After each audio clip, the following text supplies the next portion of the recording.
A city shouldn't be at the bottom of the ocean. There are 25 of them underwater cities, ruins, that don't fit the history we know. They change the map. They change what you think happened before. By the end, it's a different picture. A Japanese pyramid, older than Egypt's, an Indian city. They said it was just a story. How much is down there? How many chapters are missing? Something's calling from the deep. The ocean floor is this huge library of forgotten history. To get why so many incredible places are underwater now, you have to listen to the planet. The story is written in rock and water. The main reason things disappear is sea level change. We think of it as constant, but it's not. After the last ice age, the glaciers melted. The oceans rose for thousands of years. They swallowed coastlines so slowly no one generation would really see it. A port city for your grandparents could be a legend for your grandchildren. That's the most common cause, the ocean just patiently taking land back over centuries. But the planet doesn't always use patience. Sometimes the change is violent. Tectonic plates are always moving. When they shift suddenly, you get an earthquake. A coastline can drop several feet in minutes. That's subsidence. It just plunges a settlement into the sea. Or that earthquake creates a tsunami, a wall of water that scours everything and buries the ruins. These are sudden events. They create a time capsule, freezing a city in a single moment. Finding a structure underwater is one thing. Finding a whole city down there is different. It forces a question. How widespread were ancient societies? How resilient? If a sophisticated community could thrive in a place that's now the remote seabed, what does that say about the ancient world? It suggests networks. Trade, knowledge that was far more extensive than our history books say. These sunken sites are clues. They're part of a global story about human adaptation. Deep-sea explorers like Dr. Robert Ballard, who found the Titanic, they call the abyss the final frontier for archaeology. They're not just looking for shipwrecks. They're searching for lost chapters of our own story, pages thought to be myth waiting in the dark. The dialogue between civilization and the planet is relentless. And the ocean has been keeping a secret record of every conversation. Off the coast of Japan's westernmost island, there's a riddle on the ocean floor. It's made of stone. A diver named Kirkairo Aratake found it in 1986. He was looking for new places to see hammerhead sharks, and he saw something that shouldn't be there.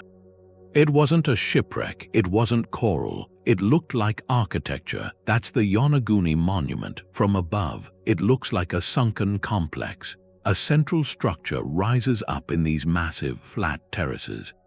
Like a stepped pyramid, there are what seem to be wide staircases. The edges are unnervingly sharp. There are straight channels running parallel. They look carved.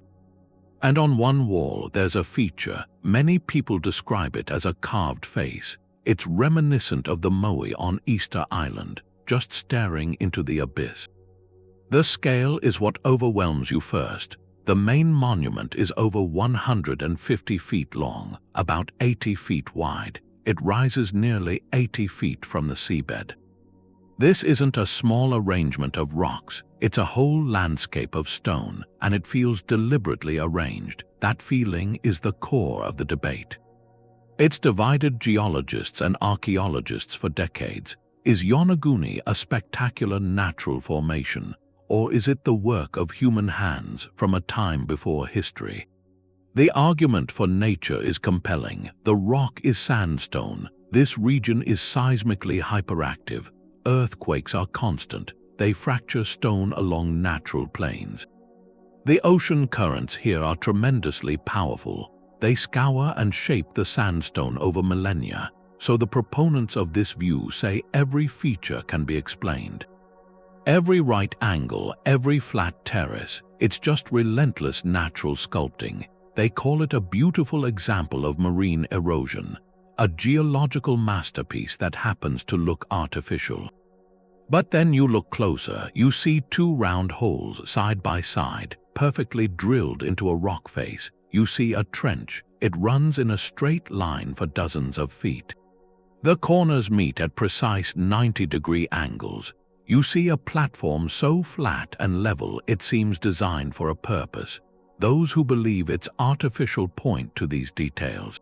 Like the late Professor Masaaki Kimura, he spent years studying it. They argue natural erosion doesn't create such consistent geometry. They see a ceremonial plaza, a processional staircase, even a structure resembling a stadium. If they're right, the implications are staggering. The dating is where the mystery deepens. Geologists agree the rock formation itself is ancient, but when was it possibly modified? Professor Kimura and others suggested the structure would have been above sea level during the last ice age. Ocean levels were nearly 400 feet lower then. That places its potential use, its construction, at around 10,000 years ago. That date predates the pyramids of Egypt by thousands of years. It predates Stonehenge. It falls into the Jomon era in Japan, a time known for pottery and hunter-gatherer communities, not for monumental stone architecture on this scale. So Yonaguni doesn't just ask if a city is underwater. It asks a more profound question about human history itself. Our traditional timeline shows a slow progression, from simple tools to complex societies. But what if that timeline is wrong? What if, in pockets of the ancient world, people developed sophisticated skills, and then that knowledge was lost, swallowed by the rising seas? Yonaguni stands as a silent challenge. It forces us to wonder if our definition of primitive is just a reflection of what has survived. The ocean here guards a potential turning point, a point in the story of civilization, waiting for us to read the stones. Off the coast of India, there's another mystery. Not in silent stone, but in living memory, in song and scripture. For thousands of years, there's been the legend of Dwarka, Lord Krishna's city. The ancient texts describe it. A city of gold with wide streets and high gates, built by Krishna on the western shore. And then, after he left this world, the ocean rose. It swallowed the city whole. For a long time, that was a myth, a spiritual story, not history. Then divers went down. In the late 80s, early 2000s, they searched the Gulf of Khambhat. They didn't find scattered rocks. They found structures, massive stone foundations, a layout like a planned city. They brought up stone anchors, pillars, pottery, a slab with markings. The scale was huge, a major settlement, but the shock was the dating. They took organic material from the site, wood. The carbon dates came back staggering. Up to 9,500 years old. That shatters the timeline. It's pre-Harappan, older than the Indus Valley civilization. This wasn't just old. It's from a time we thought was simple, nomadic. So this blurs a line, not between land and sea, between myth and archaeology. Those ancient texts passed down orally, then written. They have a physical counterpart now. On the ocean floor, the alignment is startling. It suggests these sacred stories might be preserving a memory, a real memory, of a magnificent city that met a catastrophic end. That flood story could be encoding a real event, a rapid sea level rise, a tectonic shift, the coast submerged that changes Dwarka from a spiritual symbol to an archaeological keystone. It proposes our oldest stories aren't fiction. They might be history, written in a different language, the language of symbol and epic, to survive millennia. So the Gulf of Khambhat holds a question. Did an advanced urban culture flourish there nearly 10,000 years ago? And did its disappearance into the waves become the bedrock of a legend? A legend that's guided faith for centuries. The stones are silent, but the legend has been speaking. We might just be starting to hear it, the story of lost cities. It isn't always about a sudden catastrophe. Sometimes it's a quiet surrender. Pavlopetri, off the coast of southern Greece, feels different. It's not a monument. It's not a legend, it's a neighborhood, a place where you can still walk the streets. 5,000 years ago, this was a bustling Bronze Age town, and today it rests in just 10 feet of water. Crystal clear water, it's recognized as the world's oldest known submerged city. Its power is in its completeness. From above, the layout is clear, stunningly clear. You see the main street wide enough for carts. You see the side streets branching off, creating city blocks. The foundations of buildings are still there. You can make out individual rooms, courtyards, even tombs integrated right into the town plan. This isn't a collection of mysterious stones, it's a blueprint. A blueprint of a community, a functioning Mycenaean-era port town frozen in time. For archaeologists, this is an unparalleled window. They aren't just guessing about trade. They can see the layout of warehouses near what was the shoreline. They've found pottery from Crete that suggests robust maritime trade networks long before the glory of classical Athens. They can study how houses were arranged around central courtyards. That gives clues about family life, about social structure. This level of preservation lets them understand daily life. Urban planning, economy, with a clarity that's almost impossible from a land-based dig. Pavlopetri's submersion was gradual, likely due to a combination of earthquakes and slowly rising seas. It preserved a moment. It serves as a direct link, a tangible link to a sophisticated maritime culture, a culture that thrived and then gracefully receded beneath the waves.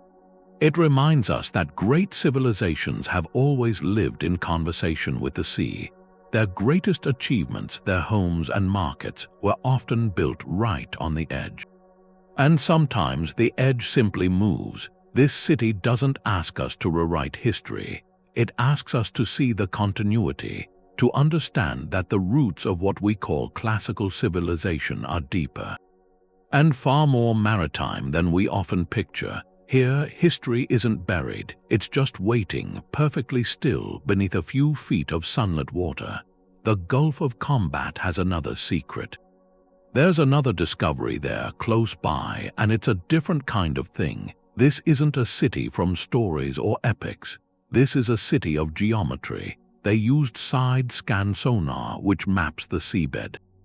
And it found patterns in the dark silt, not random shapes. These were deliberate, large circles, geometrically perfect, precise rectangles. They're not small.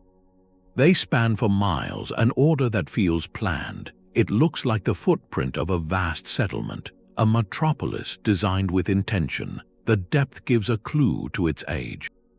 These structures sit at a level that would have been dry land. Scientists estimate that was around 9,000 years ago. That time frame puts it long before the great Indus Valley cities. Harappa, Mohenjo-Daro, it suggests a precursor, a culture with the sophistication to plan on a massive scale, possibly a foundation for everything that came later. The scale and precision defy a simple explanation. Natural formations don't create miles of perfect circles and right angles. This points to a society with advanced knowledge. Engineering, urban design, it leads some researchers to a hypothesis. What if a major, centralized civilization flourished here at the dawn of human settlement? A civilization whose memory was erased, not by war, but by the relentless rising sea. For now, this city is a ghost in the data. The Gulf is a challenging place. Powerful currents stir the silt. The water is so murky, visibility is near zero. Excavation is extraordinarily difficult. Traditional archaeology is almost impossible. The site guards its secrets, a perfect example of the challenge of underwater exploration. We can see its shadow, its grand outline on a sonar screen. But its stories, its artifacts, its people, all of that is locked in the dark, clinging mud. It's a silhouette, a tantalizing silhouette of a lost world. A reminder that some of history's greatest chapters are still waiting, not just to be found, but to be finally seen. Up in the Andes, the air is thin.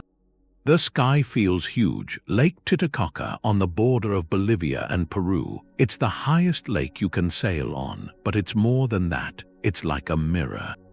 And under that water, the mirror shows you something else, something lost. They've been exploring down there with submersibles, with sonar. They mapped the bottom.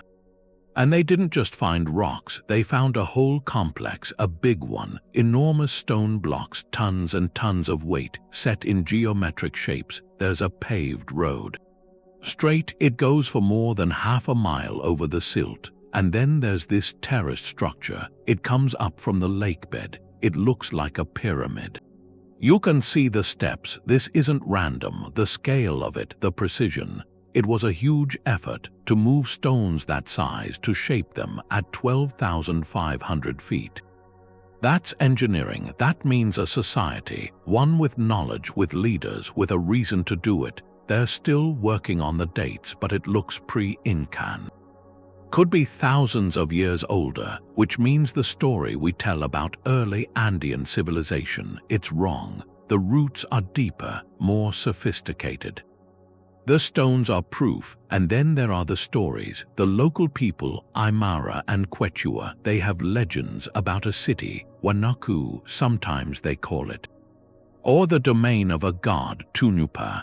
The stories say the city was swallowed by the lake because the people failed. A great civilization lost under the water as a lesson. For a long time, that was just a myth, a parable. But now, with these structures on the bottom, the legend changes. It starts to sound like a memory.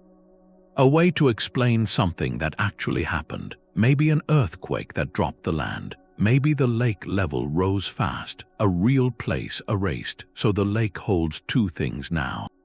It's an archaeological site, and it's a kind of sacred text written in stone and story. That pyramid, that road, they're not just ruins, they're a bridge between what we can measure and what people have always said. It makes you listen to the old stories differently. They might not be just metaphors, they might be echoes of a real loss. The water up there, it's guarding a secret, and it changes how high we have to look to understand the ancient past. Off the coast of Bimini, there's this formation on the seafloor. A pathway made of stone. It's in the shallow water of the Bahamas. It runs for about half a mile. These huge limestone blocks, all in a straight line. And at one end there's a curve. It looks like a hook, and when you see it, you can't help it. It looks like a road or a pier, or maybe the base of a wall just underwater. Since divers found it in 1968, people have called it the Bimini Road, and for a lot of people, that name leads straight to Atlantis. It fits too well.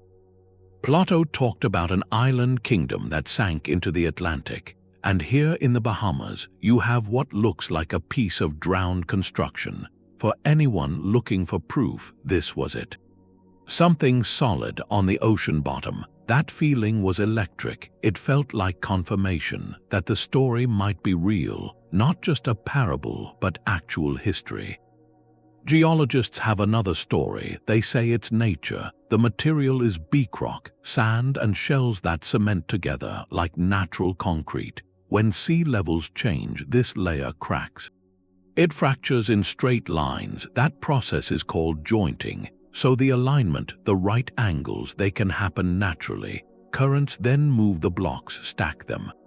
What you're seeing, they say, is a geological accident, something that just happens to look designed, but the debate doesn't end because of the specifics. Some researchers see blocks stacked in two layers. That seems less like a natural process. Others think they see marks on the stone, like tool marks. Signs it was worked, but the strongest point isn't about the stones, it's about the land underneath. This whole area, the Great Bahama Bank, was dry once. During the last ice age, sea levels were much lower. This was a dry plateau, a place people could have lived. It wasn't islands, it was one continuous piece of land. That part is fact, so whether the road is man-made or not, its location tells you something. Something that echoes the Atlantis story. A sizable, habitable piece of land really was taken by the rising Atlantic. The setting for the legend was real, so the Bimini road sits in between. It's a test. Do you see an ancient civilization leaving a road behind? Or do you see a planet that can make its own order, something that looks like ours? Maybe what it gives us isn't an answer about Atlantis. It's the question made solid. It makes you look at that line between a natural formation and something made by people. And it shows you, under those blue waves, there's an entire ancient world just waiting. Its story is still caught between a natural joint and a chisel mark.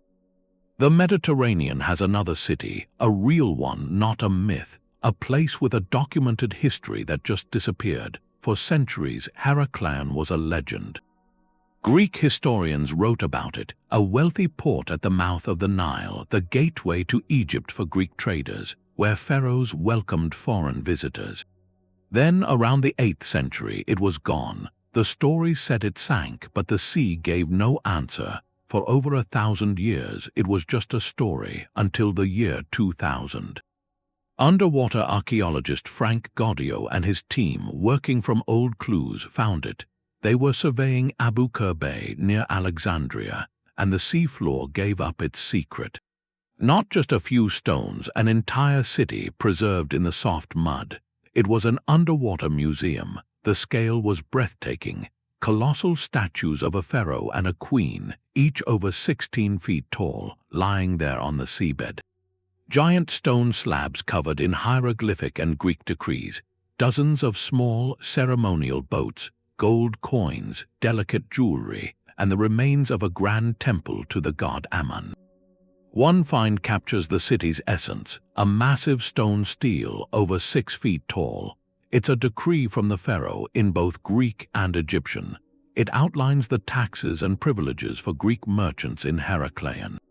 That single slab tells you everything. This was a cosmopolitan hub, where two great cultures met and traded under formal rules, the customs house of the ancient world. The city wasn't just Egyptian, it was a fusion, a bustling port where languages and goods mixed every day. So what happened to it? The evidence points to geology, not a sudden wave. Heracleion was built on the Nile Delta. The ground is unstable, clay and silt. Researchers think a series of earthquakes, maybe around the 8th century, triggered something called soil liquefaction. The solid ground, shaken, behaves like a liquid. The heavy stone buildings just sank into the slurry. The land gave way and the Mediterranean rushed in. It was a gradual collapse, but a final one. The city slid under the waves and the sea lanes shifted to Alexandria. Heracleion's story is a reminder of a different vulnerability. It wasn't the sea rising over centuries, it was the earth itself betraying the city, a center of immense wealth and power, brought low by a force it couldn't predict. Its rediscovery gives us something rare, a perfectly preserved snapshot of ancient global trade. We can see the faces of its rulers, read its laws, touch the coins from its markets. It turns legend into a ledger and shows the fragile foundations even the greatest ports were built on. The Baltic Sea has this secret: it's not a city. It's just one object, a shape on sonar that shouldn't be there. Back in 2011, a Swedish team was looking for shipwrecks down on the seafloor, and they found this thing that made no sense. The sonar image was a perfect circle, about 200 feet across. In the middle, a smaller disc raised up, and coming off it, this long, straight track. To a lot of people, it looked like something from a sci-fi movie. They called it the Baltic Sea Anomaly. That picture was so strange it started all kinds of theories right away. Some thought it was a crashed UFO sitting on its landing gear. Others thought it was a secret weapon from the Nazis, lost in the war. The more reasonable ideas were about geology. Maybe a glacial deposit shaped by the ice or a volcanic plug. But then divers went down. What they said added to it. They talked about a surface like rough concrete with right angles and box shapes. Some said their equipment would fail near it, cameras turning off, radios going silent. Whether that's true or not, it fed the mystery. It made the anomaly feel alive, like it was resisting being understood. The most likely explanation from scientists is that it's a glacial erratic, a huge boulder dragged and then dropped by a glacier thousands of years ago. That straight track could be a gouge from it moving. The odd shape might just be seabed currents wearing away the softer stuff around it over time. It's a natural formation. But it has such startling symmetry that it tricks our minds. We see design where there might just be the slow work of ice and water, and that's the real thing about the Baltic Sea Anomaly. It might not be a lost city, but it shows the psychology of finding things in the deep sea. In that total darkness, under all that pressure, our technology gives us glimpses. Blurry sonar shadows, incomplete pictures, and our imagination rushes in to fill the blanks. We want it to be a gateway, a monument, a ship from another star. The anomaly is that urge, the desire to find meaning in the unknown, to see another civilization's hand in the shapes of the deep. It's a reminder, maybe the ocean's greatest treasure isn't the answers. It's the questions it makes us ask. Sometimes a lost city isn't stone, it's earth and memory. There's a forgotten continent between Britain and the continent under the North Sea. Doggerland, 8,000 years ago, that wasn't sea. It was a vast rolling landscape, forests, marshes, wide rivers, a bridge connecting what's now England to Denmark and the Netherlands. That was home for thousands of years. Mesolithic hunter-gatherers were there. They followed herds across the plains, fished the rivers, made camps in the woodlands. Then the world warmed, the glaciers melted, and the sea began to advance. It was a long, patient creep over centuries, not one flood, but a relentless one. The coastline retreated, the rivers drowned, the forest slowly gave way to salt. By around 6,500 years before the Common Era, the North Sea had taken it all. Doggerland vanished, a legend in the depths. For a long time, that's all it was. A theoretical land bridge in geology books, but then trawlers started bringing up clues. Not statues, different things, ancient animal bones, flint tools finely worked, pieces of worked wood. The seabed was giving up secrets, one accidental find at a time. Modern science has a clearer picture now. Seismic mapping has charted that drowned world. They can see the sunken river valleys, like the Channel River, wider than the Rhine. They've identified the outlines of vast lagoons and hills. They've even found submerged forests, ancient oak stumps still standing on the seafloor, preserved in silt. This changes the story of early Europe. Doggerland wasn't just a barren corridor people hurried across. It was a rich, habitable heartland, a place where communities could thrive for generations. The evidence suggests it supported a significant population. The potential for discovery is profound. We haven't found a stone city, but we have found the tools, the hearts, the very landscape of their lives. The possibility remains more permanent structures could be down there, perhaps large communal sites buried in sediment. Doggerland is a different category of underwater ruin. It's not a monument to a king or a god. It's the lost homeland of countless unnamed people. Its story is in scattered flints and fossilized pollen, in the contours of hills now under 100 feet of water. It reminds us that history isn't only about civilizations that built in stone. It's also about a deep, intimate connection between people and a landscape. A landscape that can disappear, and did. This sunken world rewrites the map of human migration. It shows the roots of Europe aren't just on the land we see. They're in the fertile plains now resting silently beneath the cold, dark sea. There was a city. It wasn't lost to the sea. It was given to it. This was in the mountains of Zhejiang province in China. The decision came in the 1950s. The government needed a new hydroelectric station. They needed a reservoir. They chose the valley of the Wuxi River. And in that valley was an ancient city, Shicheng, the Lion City. It was founded nearly 1,400 years ago, back in the Eastern Han Dynasty. It wasn't abandoned, it wasn't a ruin, it was a living piece of history. Then in 1959, the floodgates closed, the water from the new Qingdao Lake began to rise. Lake of 1,000 islands, it didn't rush in, it advanced slowly, deliberately, it filled the streets, it climbed the walls, it silenced the courtyards. And then it covered the rooftops. The Lion City was submerged, not by nature, by an act of progress. For decades it was forgotten, a secret kept by deep, cold, fresh water. Then in 2001, explorers found it again, and what they found wasn't a ruin, it was a preservation, a perfect time capsule. The water had no corrosive salt. No strong currents, it acted as a protector. It preserved the city in suspended animation. Divers went down into that greenish gloom. They found a world frozen in the Ming and Qing dynasties. Intricately carved stone archways, over 265 of them, each with lions, coiling dragons, phoenixes, the city walls still standing. Grand ceremonial arches over old streets, even wooden beams softened but holding their shape. The detail is so sharp, so pristine, it feels like the people just stepped away.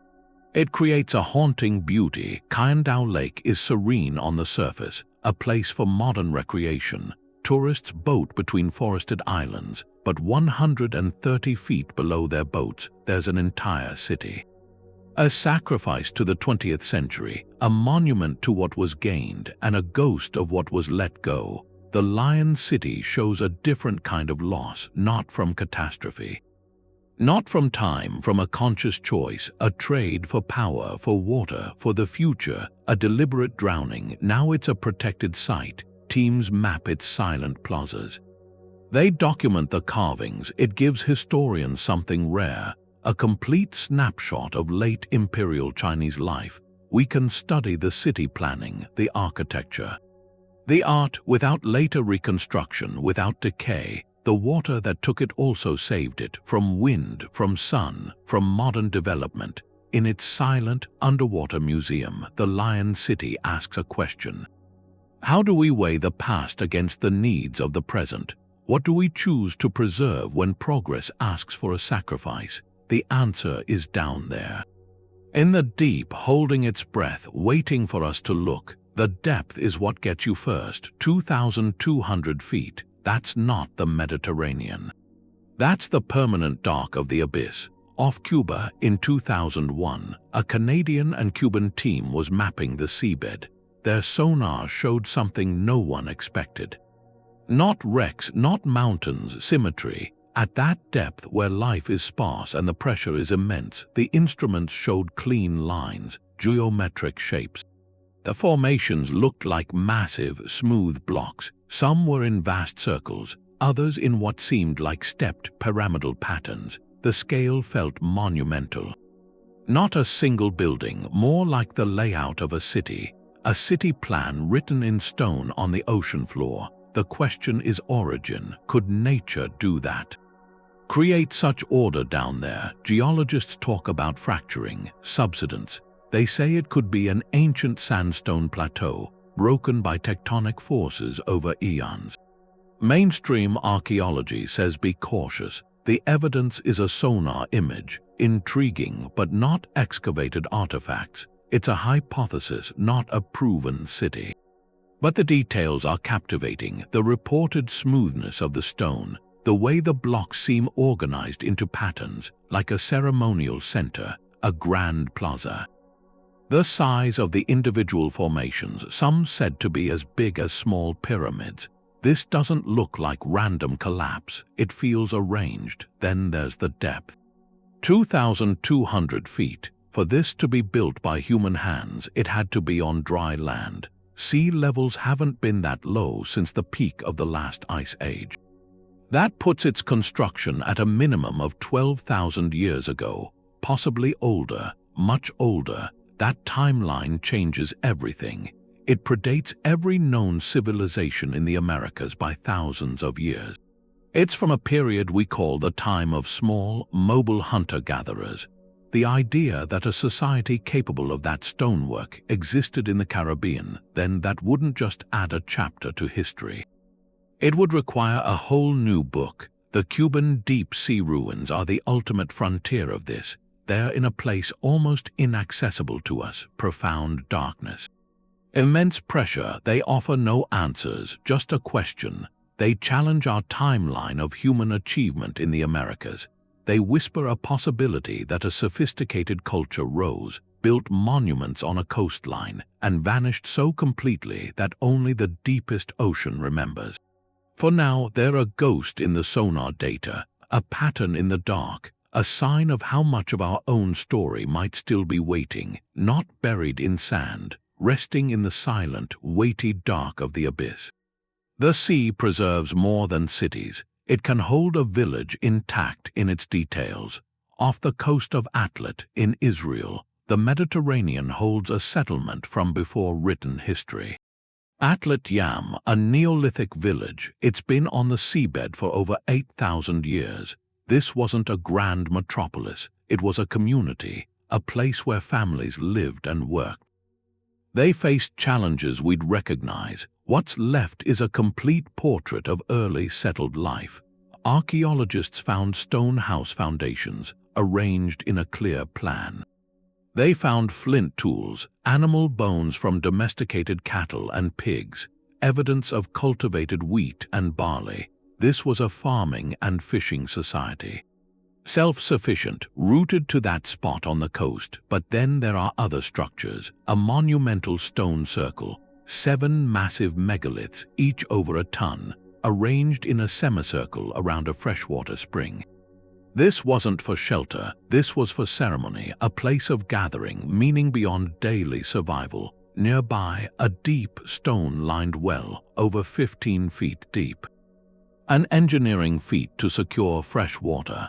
These features together show a society with organization, shared labor for communal projects, spiritual beliefs that shaped their landscape. Then there's a more personal discovery. Within the village, researchers found the resting places of its people. Studies of the remains revealed the earliest known cases of tuberculosis in humans. That finding is profound. It tells us about the health challenges of this new way of life. Living closely with animals in settled communities brought new kinds of illness. It's a quiet record of hardship, a crucial clue in the long story of human health. So what happened to Atlit Yam? Why was this thriving village abandoned? The evidence points to a sudden, violent end. Sediment cores from the site show a layer of marine sand thrust far inland over the village layer. That suggests a powerful tsunami. Researchers believe the source may have been a massive volcanic eruption, possibly from Mount Etna in Italy around the same time. A colossal wave would have devastated the community, contaminated the freshwater supply with salt, made the location uninhabitable. The people likely gathered what they could and fled inland, leaving their home to the sea. Atlit Yam gives us something priceless, not a legend of a sunken kingdom, a real, intimate snapshot. We see their homes, their water source, their ceremonial space. Even evidence of their health struggles. It shows that from the very beginning, human settlements were complex. They had social structure, spiritual life, technological skill, and they were profoundly vulnerable to the power of the natural world. This village doesn't ask us to rewrite history, it asks us to feel it.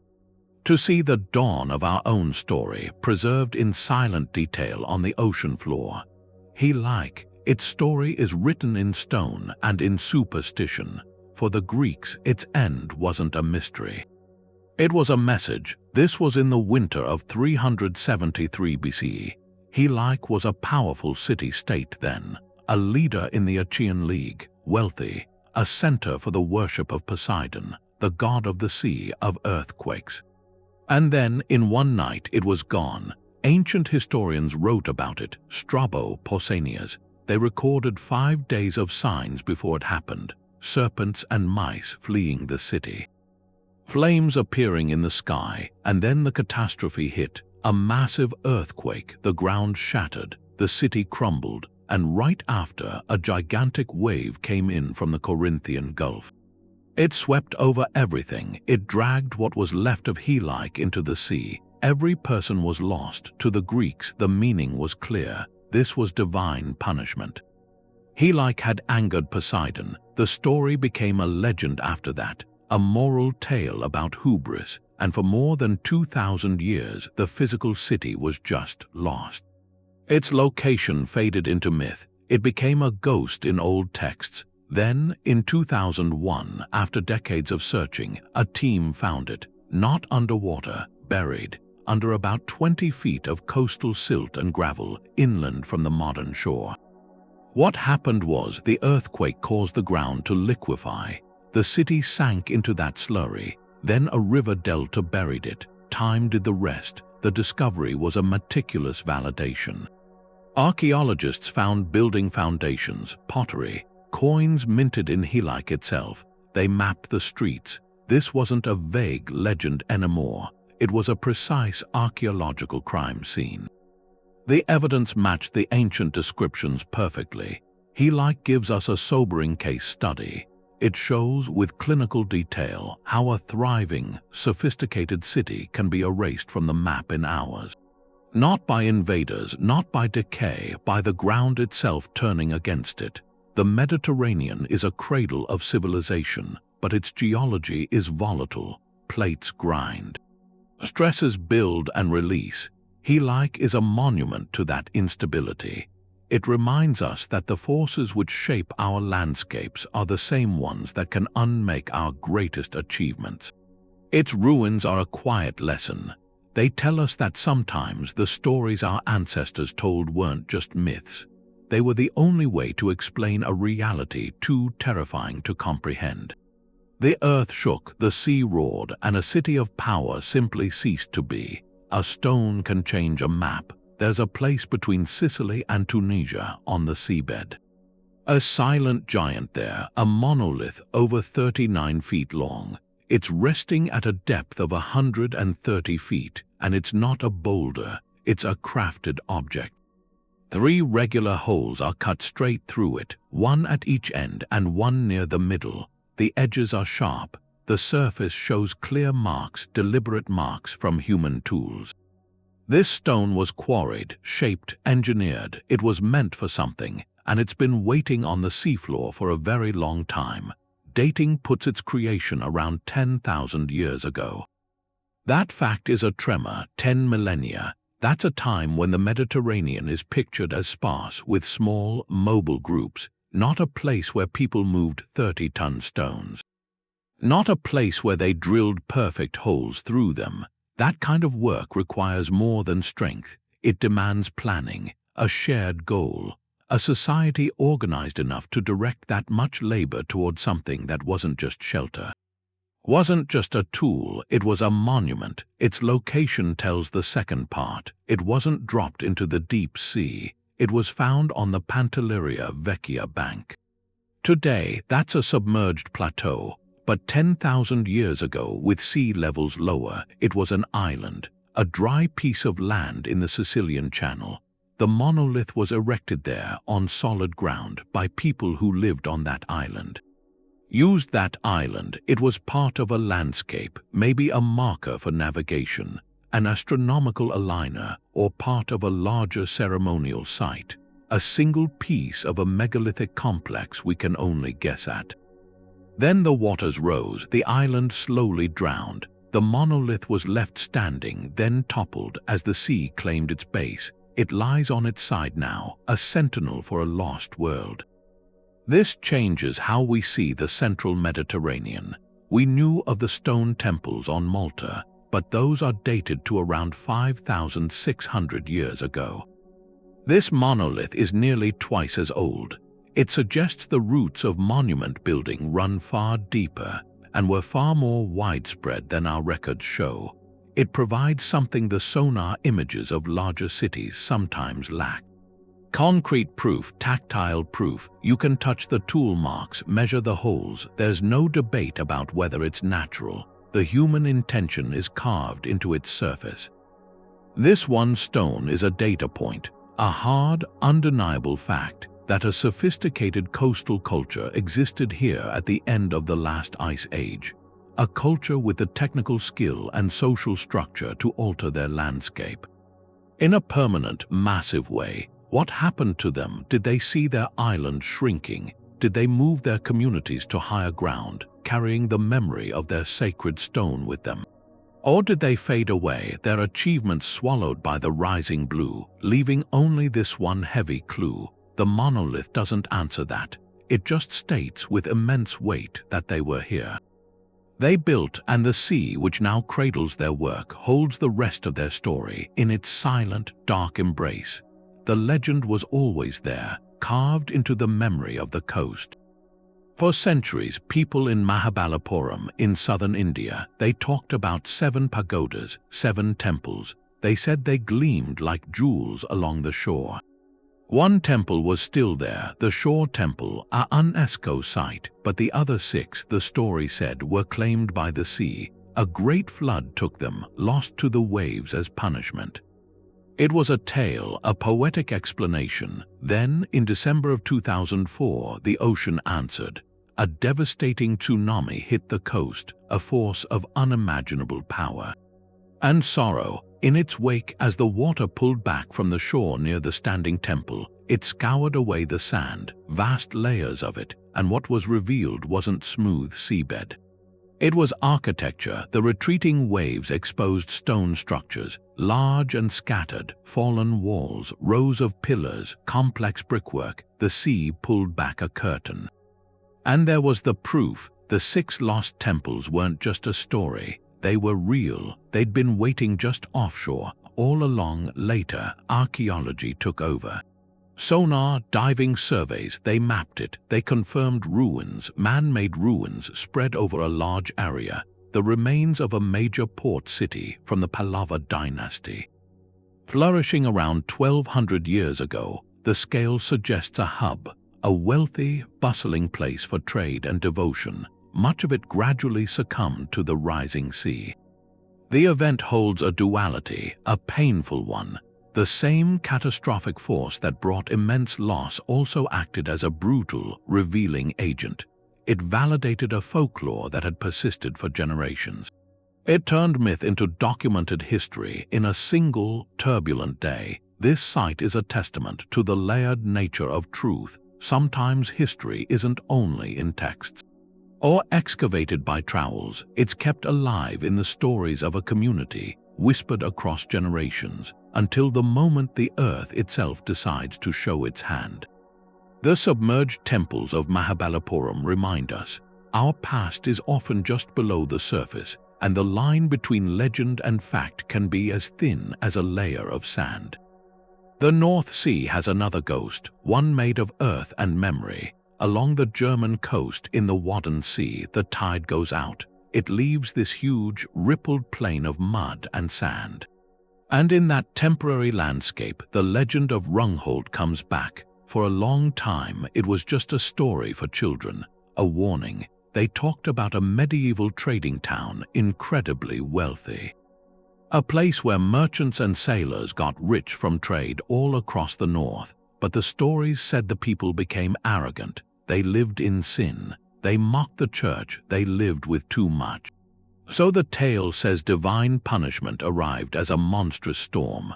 On a night in January 1362, a catastrophic surge broke the dikes. The North Sea rushed in and swallowed Rungholt completely. Every person was lost. The town was erased from the map, leaving just a moral fable. A German Atlantis born from hubris. Then the mud started to give up its secrets. At low tide, across the flats, strange shapes appeared. They weren't natural. The outlines of long, straight mounds, the remains of medieval dikes built to hold the sea. Researchers found house foundations, traces of wells, the lines of old fields, and so many small things, pieces of pottery, tools, even a specific kind of brick that was only used there in that time. The evidence was clear. Rungholt wasn't a myth. It was a real, prosperous Frisian settlement, a hub in a network of trading towns along that dangerous coast. The disaster that took it has a historical name, the Groot Mandrink, the Great Drowning of Men. It wasn't one event, but a period of terrible storms and surges that changed the whole coastline. Thousands of people in the region died. Whole communities vanished under the water. Rungholt was just one of the most famous, its memory kept alive in the story. Finding its physical remains changes that story. It goes from a parable about sin to a sobering lesson about human vulnerability. This was a community that believed in its own engineering. They built dikes and dams, sure they could control their environment. They settled on land that was always a negotiation with the sea, and in the end the climate turned against them. A shift in the weather, a rising sea, or just the wrong storm at the wrong tide, it was enough to break their defenses. Now the site of Rungholt is a ghostly monument.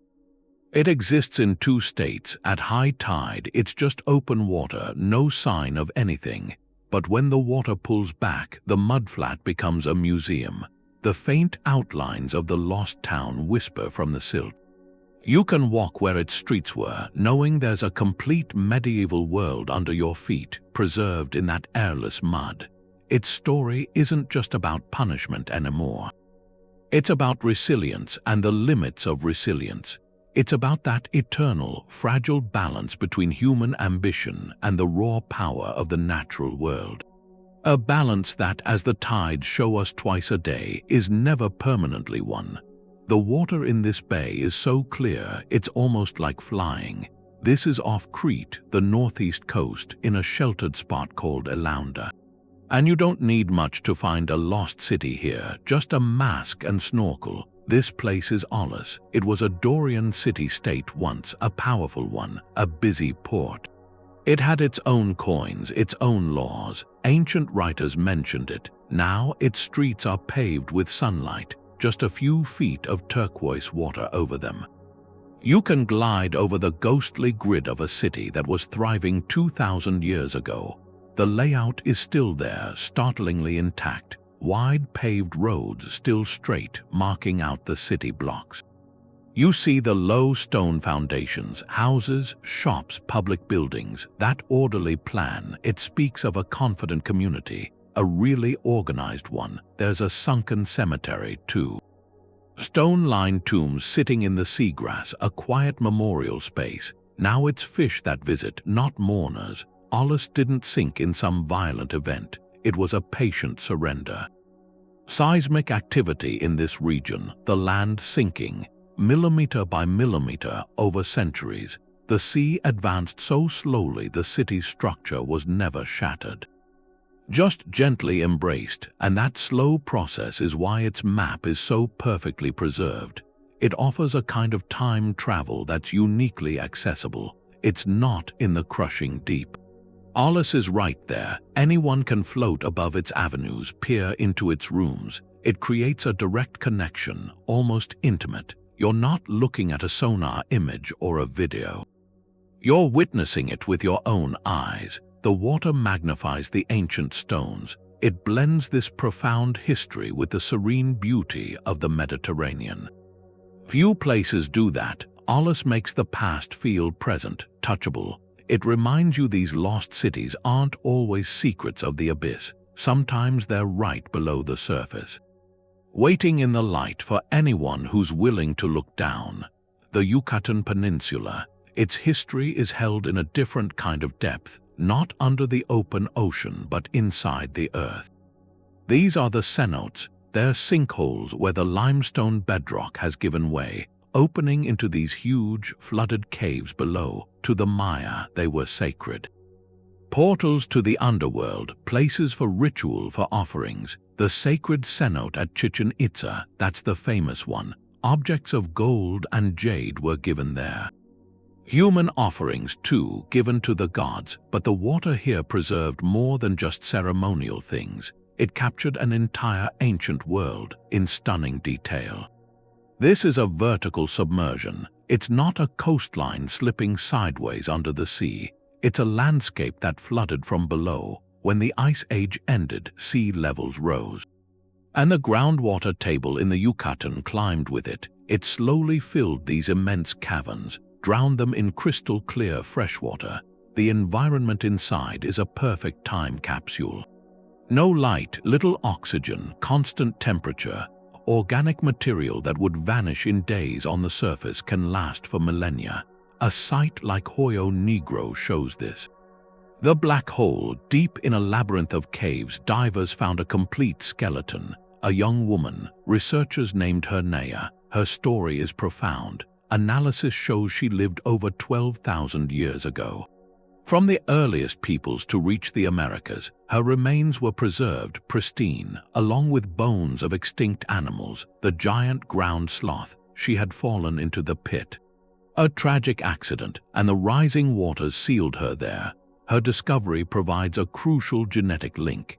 It helps piece together the story of how humans first populated these continents. But these flooded caves are more than burial sites. They're environmental archives. The layers of sediment hold pollen. It reveals what plants grew when the climate was cooler, drier. Animal bones tell us which species roamed a landscape that later became dense jungle. And the stalactites and stalagmites, they only grow when the caves are dry. They provide a precise record of when the flooding began. Each cenote is a snapshot. It captures a moment of dramatic change. The end of the Ice Age world, and the birth of the tropical Yucatan we know. So we often picture lost cities on the seabed, but the cenotes remind us the past can also be hidden in the stillness of a deep, dark pool. They represent a dialogue between climate, geology, and human culture. The Maya saw them as gateways to the gods of the underworld. Modern science sees them as gateways to a lost environment. And both understandings are true. These vertical wells into the earth hold a silent, layered history. They remind us that sometimes to find a lost world, you don't look out to the horizon. You look straight down into the dark, clear water beneath your feet. Lake Geneva is this mirror of calm. It reflects the Alps, but under that surface, there's a library. A different kind of library, not stone, wood, and fiber. Along the ancient shoreline, the water holds the remains of whole villages, villages built on stilts. These are the Neolithic pile dwellings. They were built almost 6,000 years ago. They weren't swallowed by a flood, not a sudden one. It's a different kind of loss.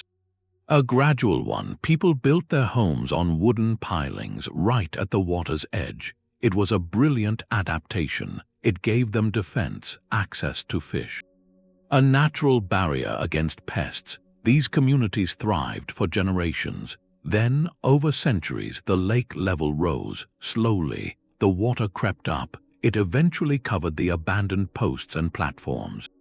Covered them in a deep blanket of silt. That silt is the key. It's oxygen poor. In that environment, decay slows down, almost stops. The preservation is so perfect, it feels like a miracle. Archaeologists don't just find post holes, they find the posts themselves, whole log foundations still solid. They find wooden bowls carved with care. Intricate fishing traps woven from willow, even fragments of cloth, linen and wool, things that would have vanished on dry land. They find baskets of grain. Seeds from forgotten meals, the actual food these families ate, preserved in the mud. This changes everything. Stone ruins tell us about architecture, about power. But these waterlogged villages tell us about life, the daily reality of prehistoric Europe. We can see the exact wheat they cultivated, the design of their boats, how they shaped a flint tool for a specific task. It's an inventory of existence. Each artifact is a direct line to a moment, a person shaping wood, mending a net, sharing a meal. These sites are scattered across the alpine lakes. Together, they're a UNESCO World Heritage Site. They're recognized not for grandeur, but for intimacy. They prove the most profound historical records aren't carved in temple walls. They're woven into baskets, preserved in the silent, dark mud of a lake bed. The story here isn't catastrophe, it's adaptation and then gentle reclamation. The lake took back its shore millimeter by millimeter, year by year. And in doing that, it performed an act of generosity. It saved the fragile, everyday things, the things that truly tell us who these people were. Under Lake Geneva, in the deep quiet, history is written in the grain of wood. In the twist of a fiber, waiting for us to read its humble, extraordinary story. History can hide right there, just off the coast. People looked for the old port of Caen for years. It was one of the 3 Arginusi islands. That's where a major naval battle happened in the Peloponnesian War. The Athenians won that fight, but after the battle there was a disaster. The commanders didn't rescue the men from the sinking ships, and that decision got those commanders executed. We knew where the battle was supposed to be. But the land had changed, the islands were lost, their exact location argued over in books. Caen was just a name, maybe the place was gone. Then, off Turkey's west coast, they started mapping the seafloor. They weren't looking for a city, they were looking for the signs of a harbor, and they saw them. Submerged breakwaters built carefully from stone, the faint lines of harbor walls covered in sea life now. And on the sand, thousands of pottery pieces, the broken leftovers of a busy port. This was Caen. Finding it was a quiet kind of victory. It didn't change the myths. It solved a real puzzle. It tied a famous event to an actual spot on the map. You can look at the engineering. The harbor's design with those protective walls shows they understood the currents here, the storms. This was a working port for warships, for trade. It didn't sink all at once. The same earthquakes that shaped the whole Aegean slowly lowered this coast. The land dropped bit by bit until the sea took the harbor works. The town on shore might have moved, but its link to the sea was left behind, a skeleton on the bottom. Caen gives you an answer. It shows how one find can lock a piece of history into place. A debated location becomes a real site. The lost island is found. And when that happens, the old stories about naval plans, about choices made in the confusion of war, they get heavier. They happened here, on this quiet seabed. Triremes docked here, sailors walked here. The water has the evidence. It's about connecting the words in the books to the stones under the waves. The marble floors were warmed by volcanic springs. Baiae was a destination, a Roman resort town on the Bay of Naples. It became legendary for its luxury, for its hedonism. It was the Las Vegas of the ancient world. The wealthy and powerful built lavish villas there. They came for the thermal baths, the beautiful views, for a lifestyle of indulgence whispered about across the empire. A place of excess, a symbol of Roman grandeur at its most opulent. Then the ground began to move, not a sudden earthquake, but a slow, relentless pulse. The cause is a phenomenon called bradysism, the gradual rising and sinking of the Earth's crust driven by volcanic activity. Over centuries, this movement caused the coastline to subside. The sea began a patient, inch-by-inch advance. It flooded the lower parts of the city. The grand villas, the bath complexes, the paved streets, they were gradually surrendered to the water. Today, much of ancient Baiae is a shallow, sun-drenched underwater park. Swimming there is surreal. You glide over intricate mosaic floors. Their colorful tiles still form geometric patterns, mythological scenes. You pass the bases of columns that once held up porticos. You see statues now home to sea anemones standing silently on the seabed. Fish dart around them. It's an underwater museum of Roman daily life frozen in elegant decay. The juxtaposition is powerful. This was a place dedicated to pleasure, to human mastery of environment and luxury. Now it's a quiet, aquatic garden. The forces that created the hot springs that made Baiae famous are the same forces that eventually reclaimed it. The geology that provided the comfort also dictated the city's slow-motion fate. Baiae's story isn't one of sudden catastrophe. It's a drawn-out, inevitable surrender. It shows a different dialogue between civilization and the planet. Not a violent argument, but a long conversation where the earth has the final, quiet word. Swimming through these ruins, you see the ghost of imperial extravagance. And you see a lesson in impermanence. Even the greatest symbols of human wealth and power are subject to the patient, shifting will of the world beneath our feet. The water holds a beautiful, melancholic poetry. It preserved the very opulence it drowned, creating a monument not just to Roman engineering, but to the timeless forces that quietly reshape all that we build. Port Royal wasn't some ancient ruin. It was a living city, a pirate capital in the 1600s. The English called it the wickedest city on earth. A place of fortune and lawless freedom. Then on June 7, 1692, the ground just opened. A massive earthquake hit before noon. The sand it was built on liquefied. Buildings slid into the sea. Then a tsunami came over what was left. In under 3 minutes, 2/3 of the city was gone, swallowed by the Caribbean. Thousands died, a city of excess claimed by the earth in one violent act. But the sea did something strange. It preserved the place. The ruins were buried fast in silt and sand. It created an underwater time capsule. Unlike other sites worn down by currents, Port Royal was frozen. Archaeologists diving there find a colonial town preserved in a moment. They map cobblestone streets that just end at a drop-off, brick walls of taverns still standing. Inside, the artifacts from that morning are scattered on the floors. Clay pipes, pewter plates, wine bottles. One find was a pocket watch. Its hands are stopped at 17 minutes past 11, presumably the moment the earthquake struck.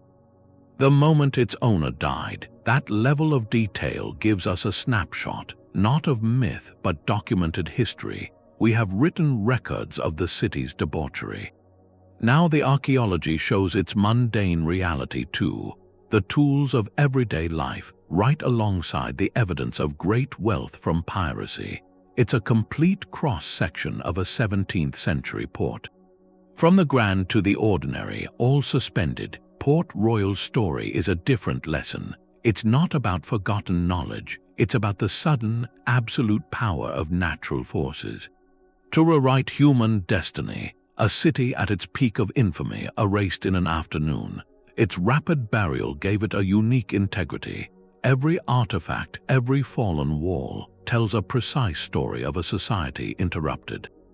It lets us walk, in a sense, through the streets of a pirate haven, to understand it not as a romantic tale, but a real place, a place that met a very real end. The water here holds a recent chapter of history, a vividly human one, a reminder that the dialogue between civilization and the planet can be a very short conversation.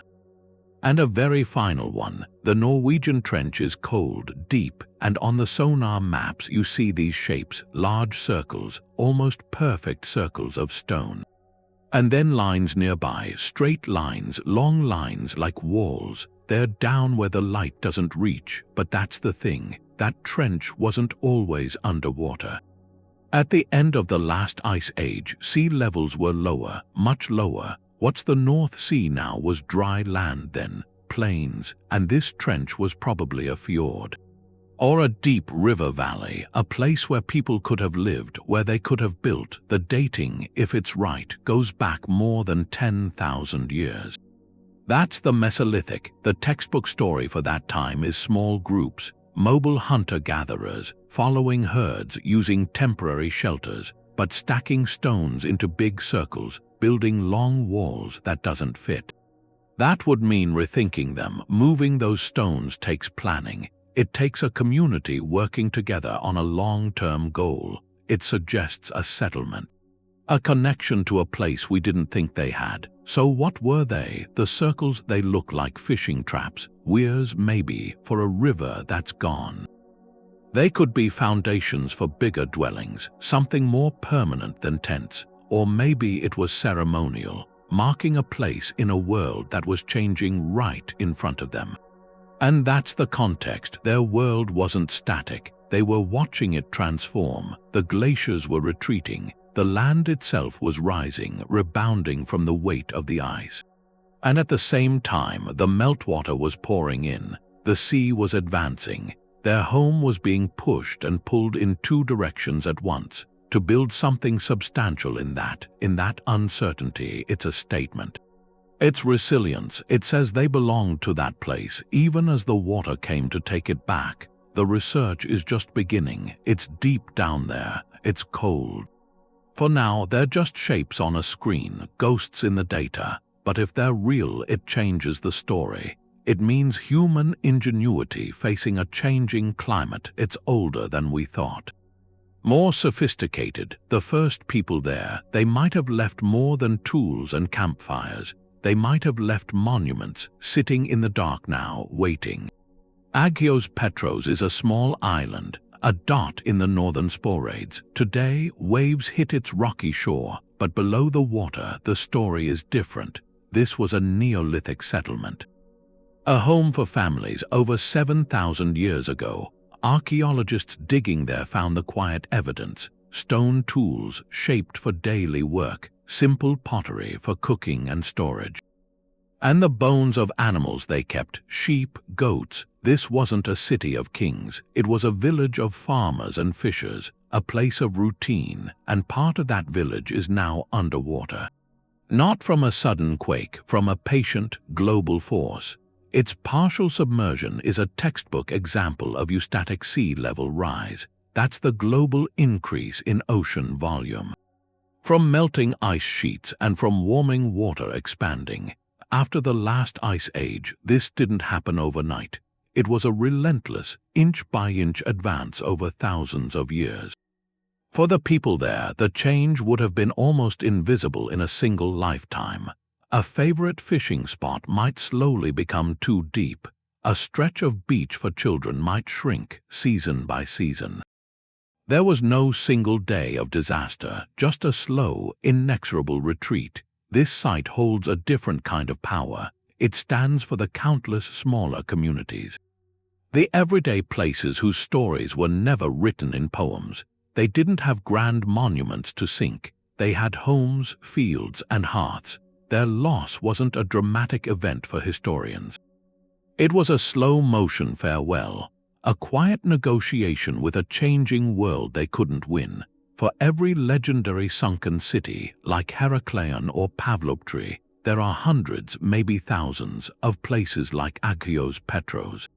Villages and campsites whose names are forgotten, whose people moved on, adapting as the water claimed the land behind them. Agios Petros makes the scale of loss tangible in a humble way. It reminds us that the history of human settlement is also a history of gradual displacement.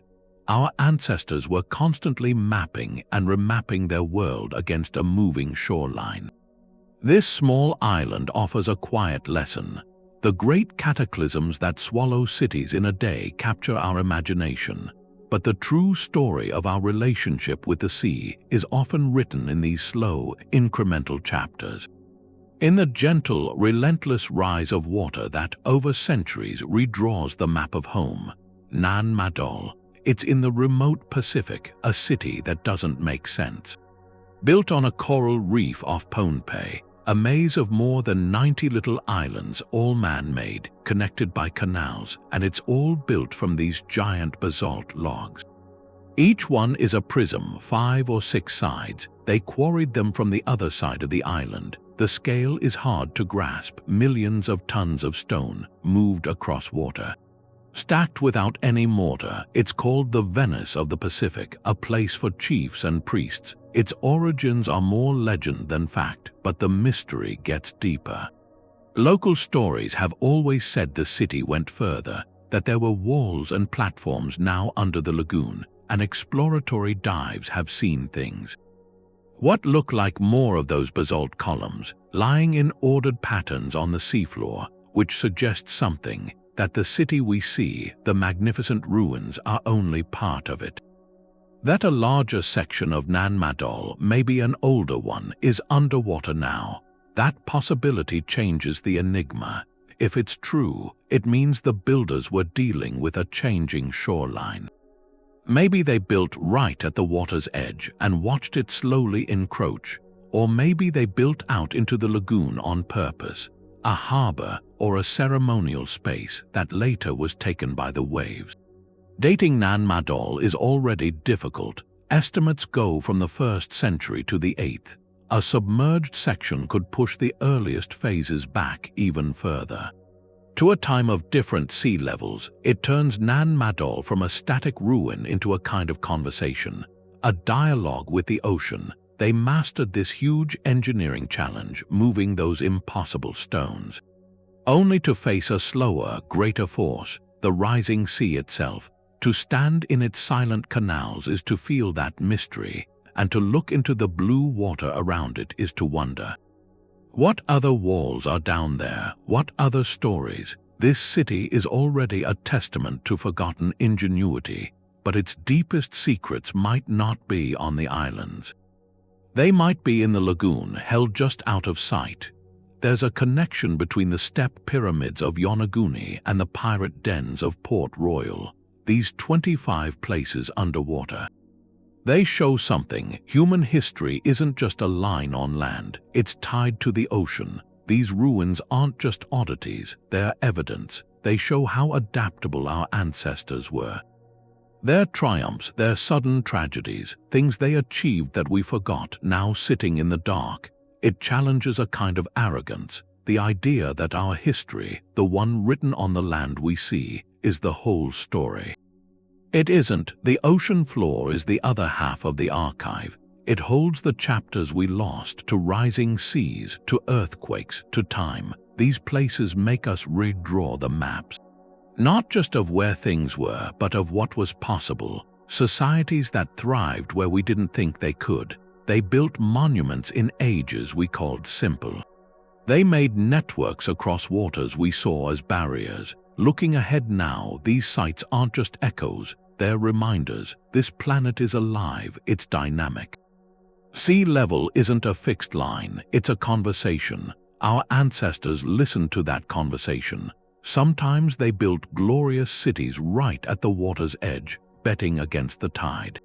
Sometimes they lost that bet. Their stories are preserved in stone and silt, a legacy written in water. It means our coastlines, our cities, they're part of that same long dialogue between land and sea. So a question: which of these sunken cities changes your view of the past the most?